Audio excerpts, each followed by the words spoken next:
आपणकर प्रकृत बंधु सी नुहे जी आपण को प्रत्येक कथार बिना कारण विरोध और समालोचना करिवो।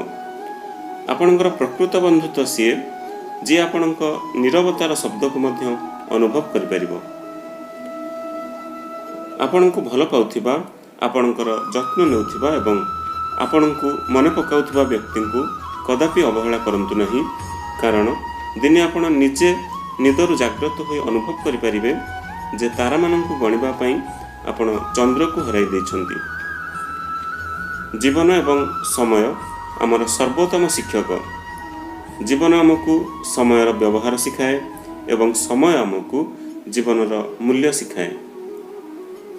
कठिन रास्ता को देखि केबे हेले डरंतु नहीं, कारण कठिन रास्तार शेष सबुबेले एक सुंदर लक्ष्यस्थल रे ही होइथाए।